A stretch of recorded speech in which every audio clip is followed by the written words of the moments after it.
Boa tarde, senhoras e senhores. Espero que todos estejam muito bem, em plena paz e justiça. Avançamos hoje para o terceiro episódio da nossa série de vídeos, estudos a respeito do tarô. Tivemos nos últimos dois episódios a parte inicial, então, desse trabalho que foi desenvolvido há um certo tempo.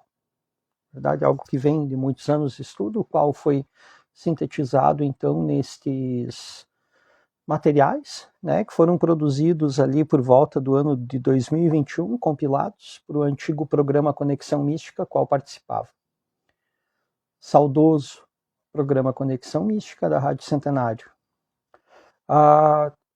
Este material ele busca tratar dos arcanos maiores, principalmente. O episódio de hoje será o único material ao qual nós vamos falar dos arcanos menores, entendendo-os como uma ferramenta de auxílio bem prático ao estudo dos arcanos maiores. No corpo do presente trabalho, vocês vão perceber, onde comentamos que os arcanos menores pedem, então, a necessidade do conhecimento dos arcanos maiores, mas o oposto não se aplica. Você pode trabalhar os arcanos maiores sem nem tocar nos arcanos menores. Temos alguns decks, alguns tarôs que utilizam-se apenas dos arcanos maiores, que não tem uma série de arcanos menores.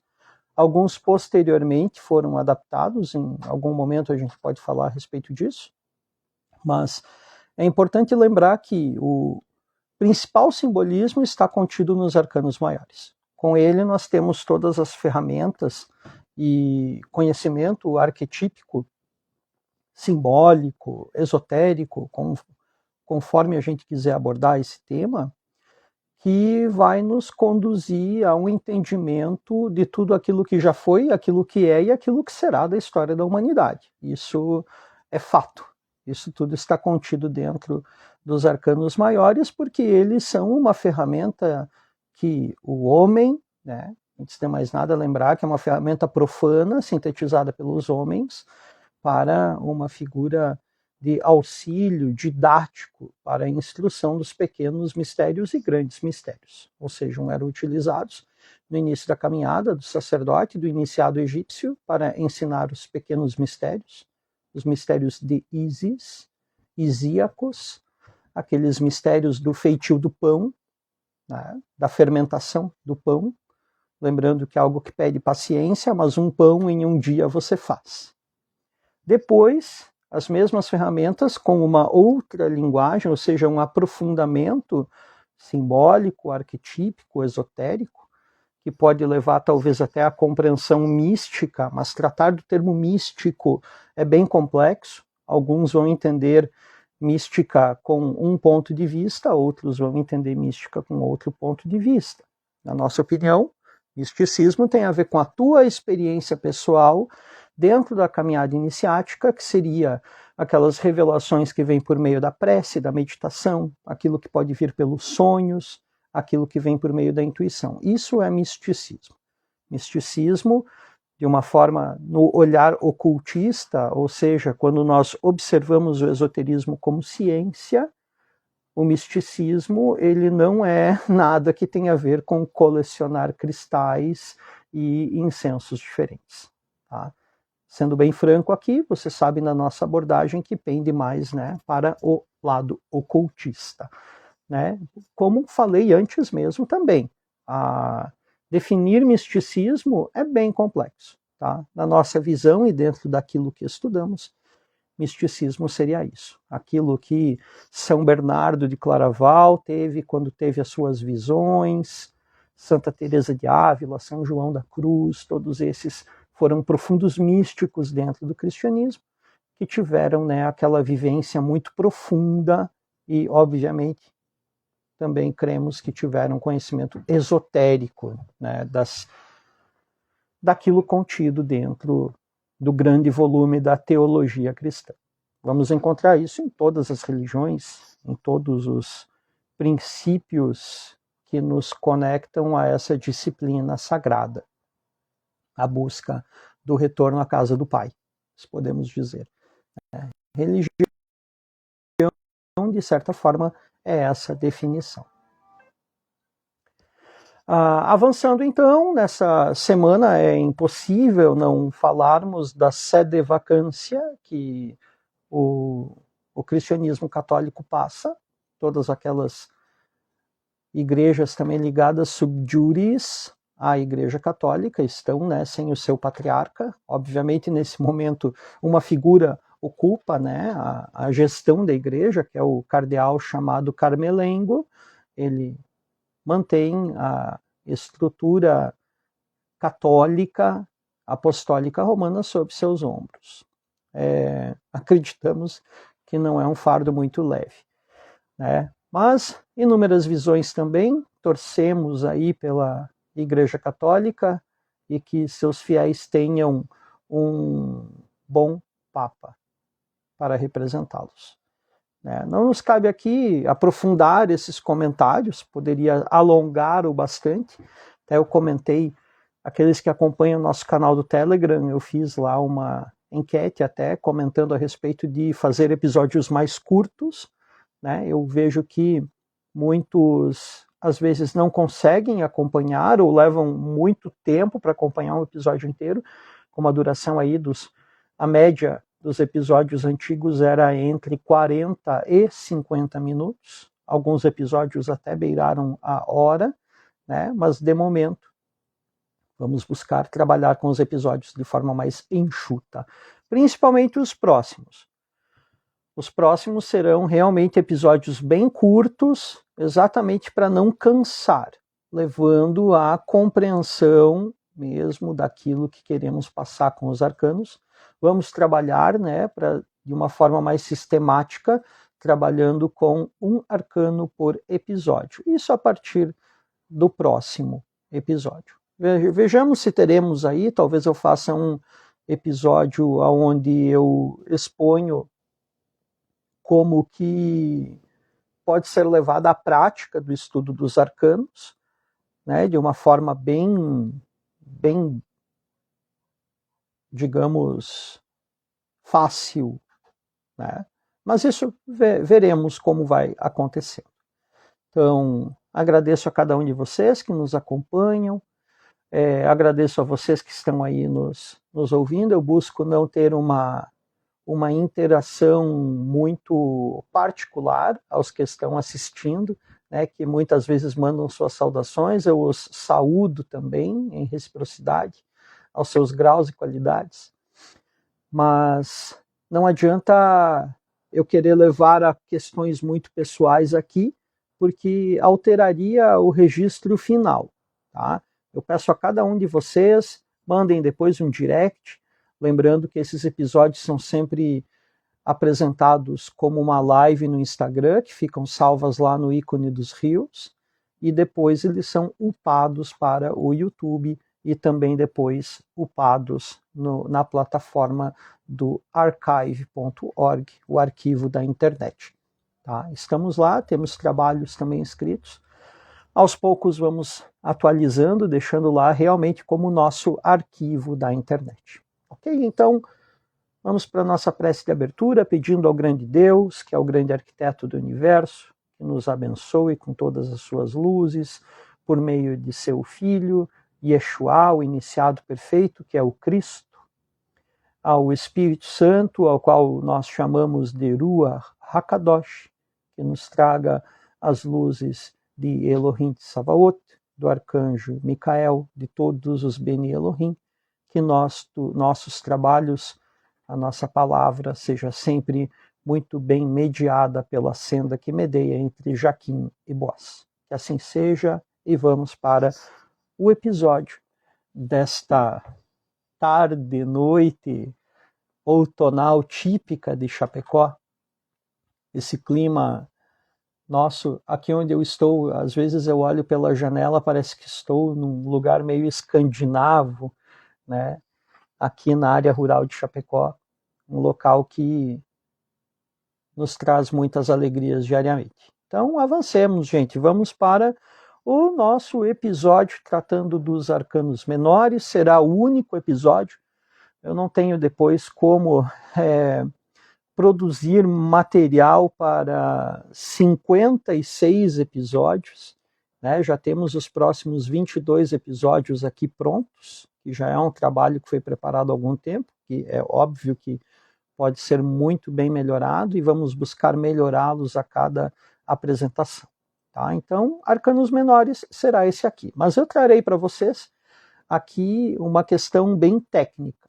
O que eu exponho aqui é algo que, para aquele que deseja se aprofundar, pode usar como dicas, como pode se afiançar na literatura existente a respeito disso, que dentro do nosso olhar, que é um olhar dentro da tradição martinista, não existem tantas obras assim, até numa amplitude.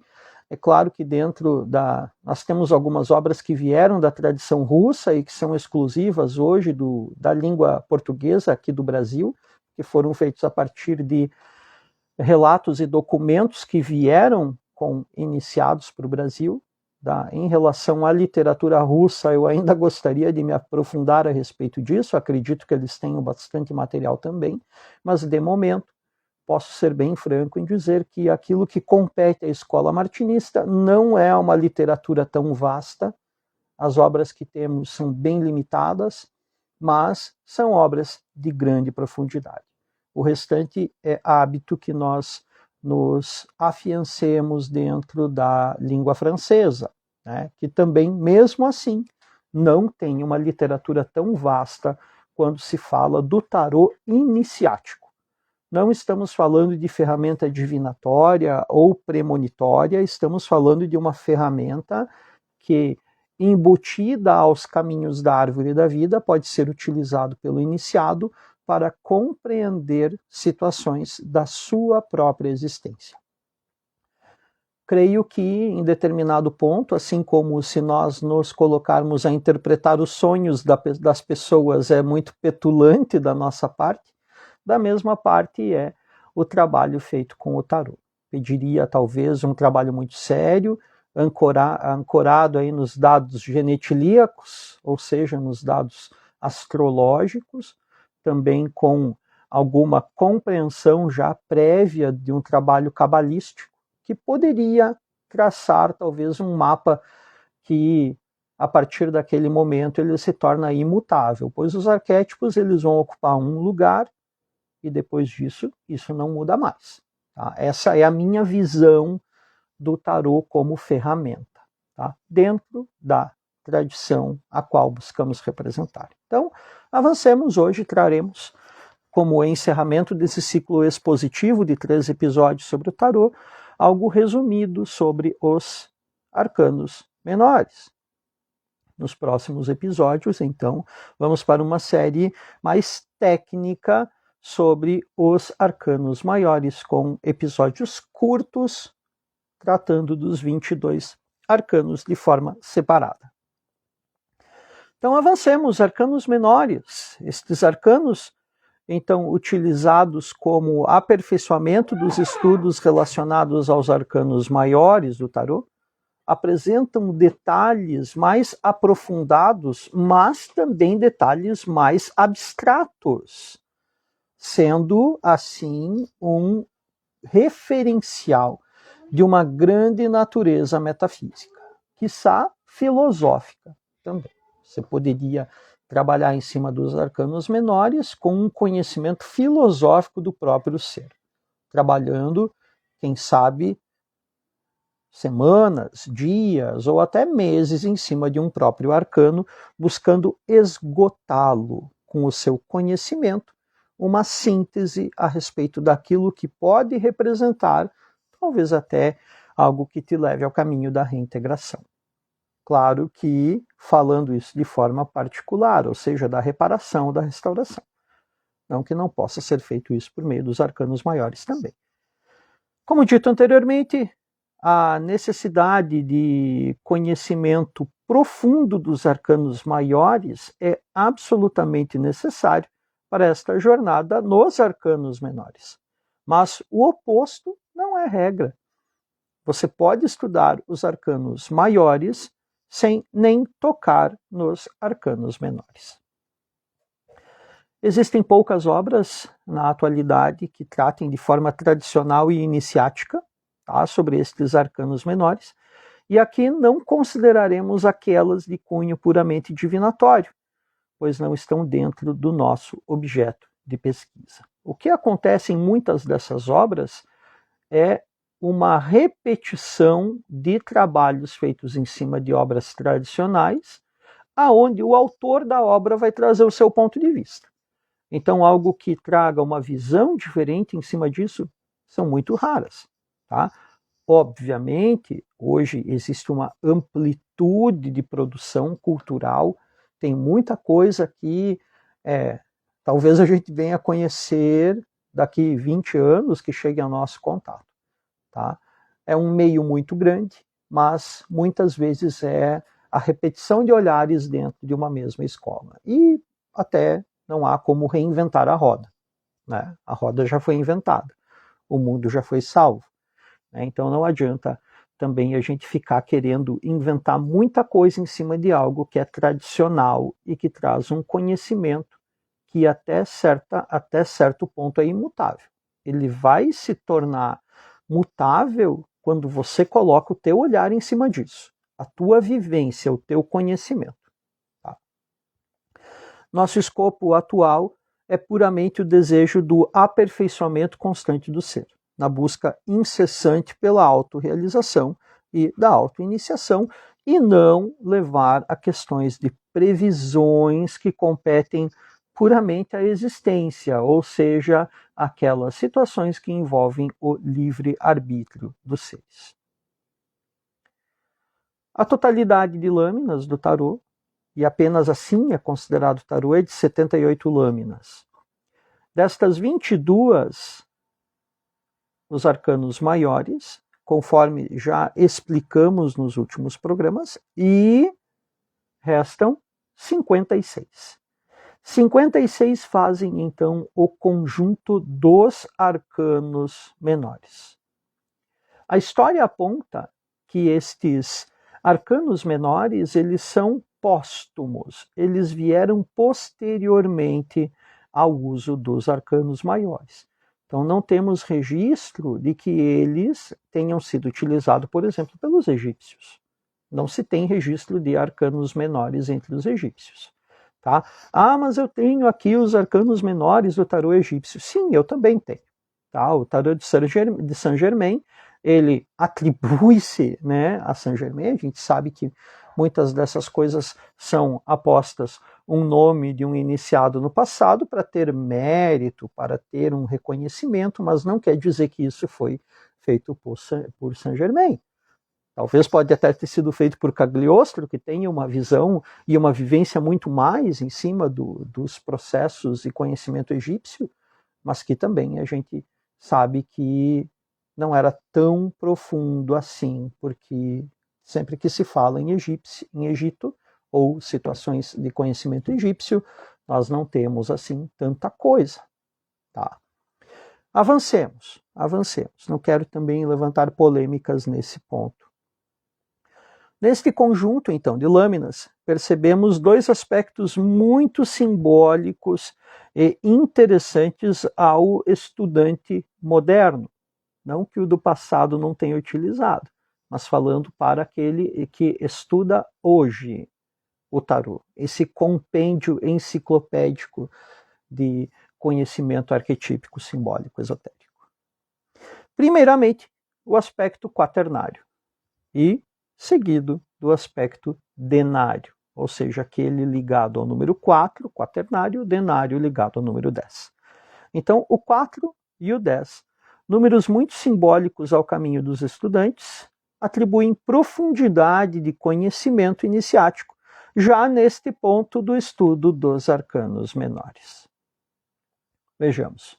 Aspecto quaternário. A divisão dos arcanos menores é feita por naipes, que nos apresenta assim o número 4. 4 naipes o formam e são os dos ouros, das espadas, das copas e dos paus. As relações de cada naipe estruturam as relações dos arcanos com os elementos, com os mundos cabalísticos e com as vidas dos indivíduos. Ou seja, alguns processos aqui eu estou trazendo uma visão do meu conhecimento, que pode não estar contido em nenhuma obra, mas é aquilo que dentro do que eu conheço, eu posso trazer para vocês. Tá? Talvez alguns não façam relação com os mundos. Eu faço essa relação com os mundos, com os processos da vida do indivíduo. Gosto de fazer esse processo. Trazemos aqui, obviamente, elementos platônicos e pitagóricos também para o nosso estudo. Tá? Então, elementos são o terra, água, fogo e ar. Mundos, mundos da manifestação ou da ação fenomênica, da formação, mundo da criação e o mundo da origem, ou o mundo ideal, o mundo da ideia, o mundo onde há a ação numênica. Temos o mundo da ação fenomênica, que é esse aqui, onde temos os fenômenos, e o mundo mais elevado, aquele mundo numênico, no mundo ideal, segundo a escola platônica. As vidas então são vidas física ou material, emocional ou social, vida cultural ou filosófica, intelectual, e a vida mística ou religiosa. Aqui já percebemos onde cada conhecimento estará enquadrado, classificando-o conforme o naipe ao qual está inserido. Aspecto denário. Denário é a dezena. E ao falarmos de dezena, neste compêndio cabalístico que são os arcanos, obviamente estamos nos referindo aos sefirot da árvore da vida. Esquema principal de todo o trabalho, estudo, enfim, de toda a fundamentação do conhecimento da cabala especulativa. Aqui, fazendo um adendo cabalístico, o trabalho que o tarô realiza e que nós realizamos com ele, não deixa de ser uma prática cabalística operativa. É claro que aqui a questão de levar prática e operativo é uma redundância, mas nós nos damos o direito para o uso de redundâncias para fins didáticos. Sou professor. Logo, para o sucesso de tal empreitado, o conhecimento especulativo da cabala é de grande importância, de grande necessidade para aquele que quer estudar o tarô. Não apenas aos arcanos maiores, mas também aos menores.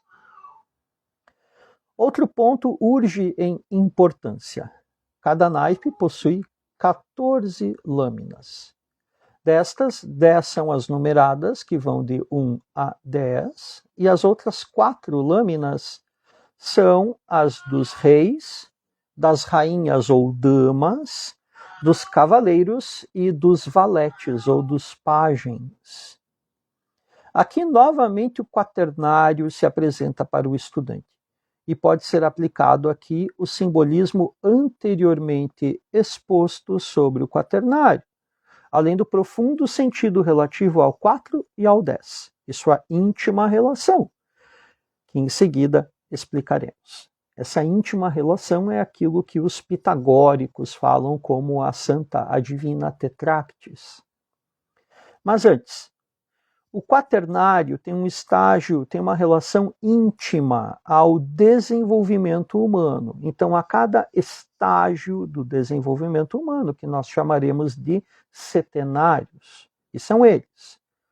O naipe dos ouros está ligado à vida material, ou seja, o estágio de aquisições externas e internas da personalidade na vida terrena. Espadas, vida emocional, desvalorização dessas aquisições, da luta interna, da negação do mundo e da própria personalidade. Copas, vida intelectual, ou cultural, ou filosófica, unificação com a vontade divina. E paus, vida mística, o poder e a realização, que não são mais dentro da matéria. Eles têm a ver com algo muito mais refinado. Estes 4 pontos também podem ser relacionados, então, aos 7 anos propostos pela escola platônica, que chamaremos de setenários.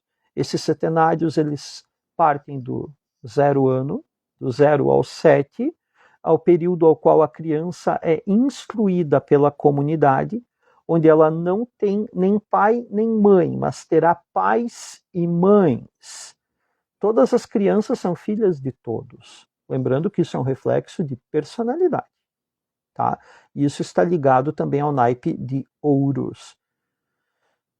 O naipe de espadas vai estar relacionado com aquilo que se passou dentro da vida ou se passará dentro da sua vida, que você passou entre os 7 aos 14 anos. Ou seja, a instrução é feita agora pelos avós, os anciãos, sempre com base no lúdico, na fábula, com uma didática muito simbólica, no mito, na poesia. Dos 14 aos 21 anos está ligado a naipe de copas, ou seja, a vida intelectual. O jovem passa por todos os ambientes de ofício dentro da sociedade, dos artesãos aos pescadores, dos militares aos filósofos e governantes, os políticos. Tá? E dos 21 aos 28 anos, está relacionado ao naipe dos paus, o indivíduo, o cidadão, escolherá qual será o seu ofício dentro de todos aqueles que ele viveu e escolherá um. Interessante a gente perceber aqui que é bem nesse ponto que os anciãos, sempre de olho, perceberão os aristos, os guardiões, aqueles dentro deste grupo de pessoas que se relacionam muito bem com todas as tarefas. Isso não é sempre que acontece, mas algo que se relaciona muito bem entre todos aqueles meios, que domina todos aqueles meios muito bem e que poderá ser escolhido para ser um guardião, ou seja, um representante do povo, um aristos. O termo aristocracia nos remete a isso. Um governo feito pelos sábios, pelos guardiões. Tá? A lenda diz, o mito diz, que a própria roupa do Aristos não pertence a ele, pertence à comunidade. Ele é um sacerdote, no mais profundo sentido do ser. Tá?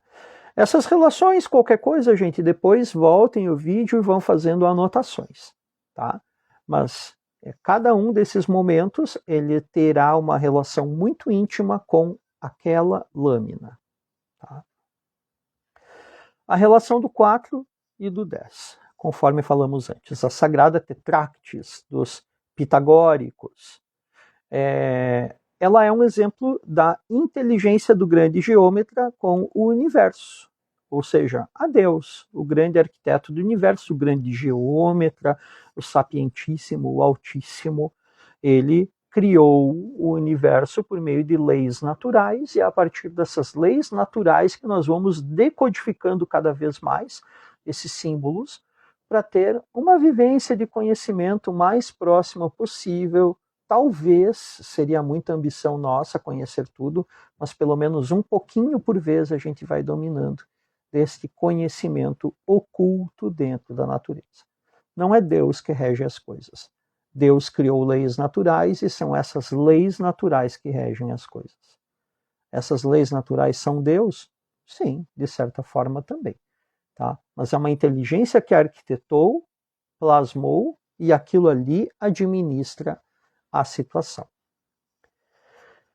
Bem, Sagrada Tetráctis, então, é um ato, uma situação que apresenta a inteligência, essa grande sapiência do Altíssimo. Mas o que ela compete? Em que ela compete? Do 4 temos o 10. Isso boa parte de vocês já sabem. Mas como assim, para aqueles que não sabem? 1 mais 2 mais 3 mais 4 igual a 10. Simples, não? Relacionado aos arcanos do tarô e também aos arcanos menores dentro dele, a presença do quaternário implica nos estágios da vida do indivíduo, e o denário indica como o indivíduo deve atravessar esses estágios. Ok, Mas e o outro quaternário? O do rei, da rainha, do cavaleiro e do valete? São os naipes dentro dos naipes. Assim, reis está ligado ao naipe dos paus. Rainha está ligada ao naipe das copas.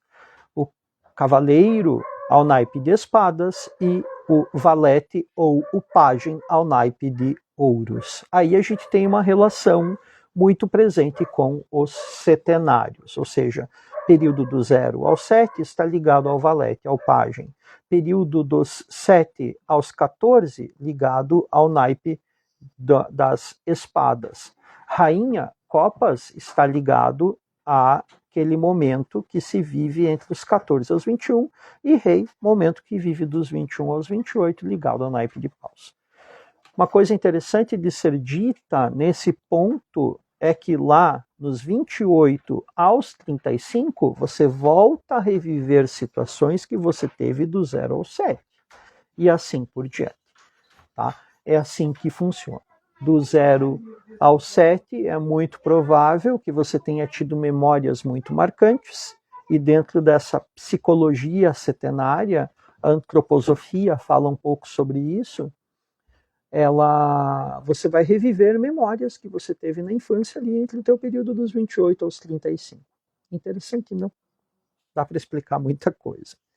Bem, processo iniciático de ouros até paus, ou da manifestação até a origem, até a emanação das coisas, pode ser explicado por um domínio de si e as atitudes. Vejamos, paus está ligado ao passional, ao enérgico, ao criativo, ao conflituoso, ao extrovertido, ou seja, realmente algo que mostra um ideal muito bem definido. Por quê? Porque te leva a questões passionais, enérgicas, criativas, conflituosas, extrovertidas.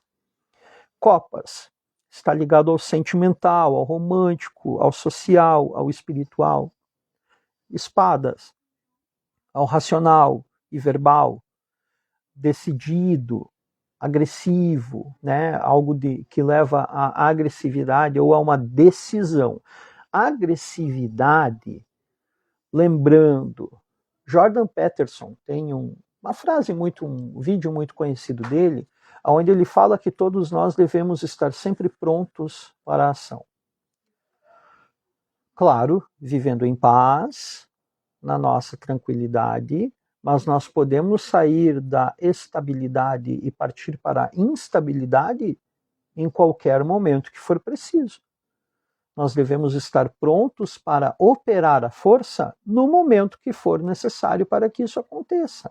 As artes marciais expõem isso. Não é você mantém-se na retidão, mas precisar transitar entre os dois pilares da defesa e do ataque, você precisa estar pronto. Tá? É algo bem interessante de ser avaliado, não acha? E para o naipe de ouros, então, essa questão que leva ao domínio de si, das suas atitudes, do processo iniciático que vai de ouros até paus. Então, no naipe de ouros, aquilo que está bem relacionado ao ser corpóreo, ao valete, ao pajem, que é um jovem, né, um noviço. Matéria, físico, mundo material, mundo físico, tudo aquilo que é prático e, de certa forma, também uma necessidade do conservador. Ou seja, você tem um exemplo, aquilo é uma regra e precisa ser seguida porque você representa uma tradição. Se você não representa uma tradição, você sabe muito bem o que é a instabilidade. Você sabe o que é essa questão do revolucionário. Você quer criar desordem, bagunça por qualquer coisa que seja. Isso é normal, as pessoas passam por isso. Mas se você já se faz presente dentro de uma tradição, você entende que não importa qual seja a tradição, você vai conservar a tradição.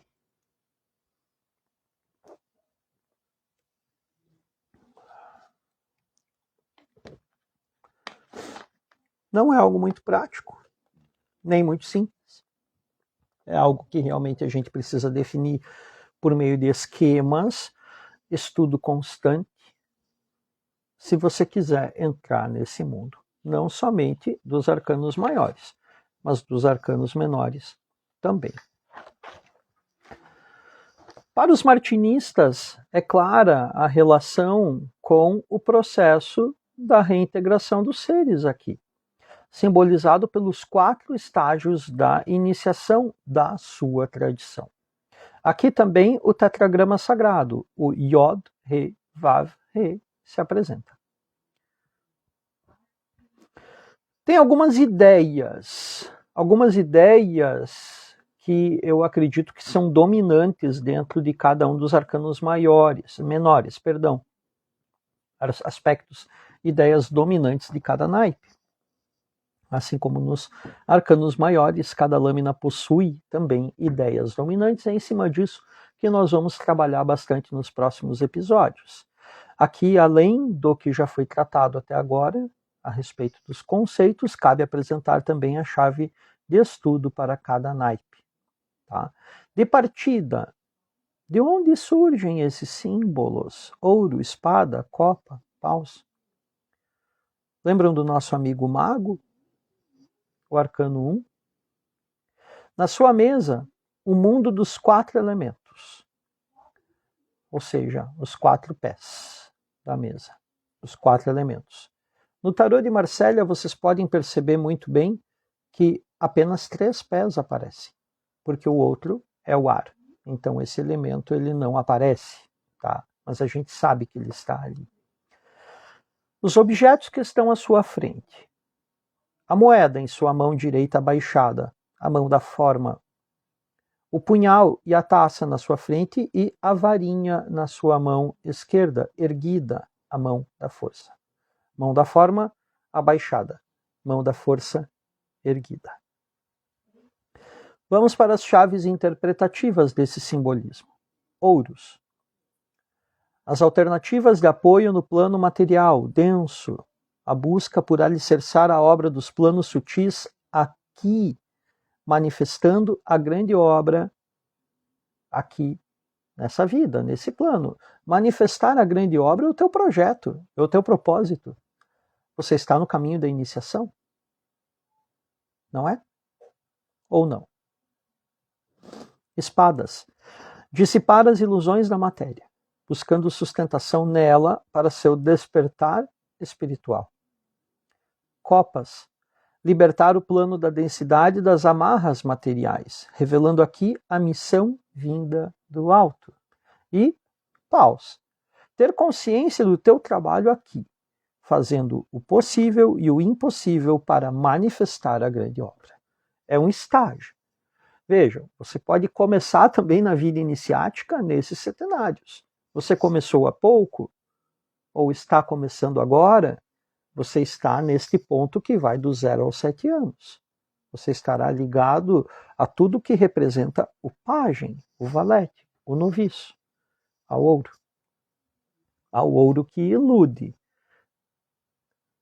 Você refinar, chegar a uma questão muito refinada do ouro é o que vai representar o rei, o naipe de paus.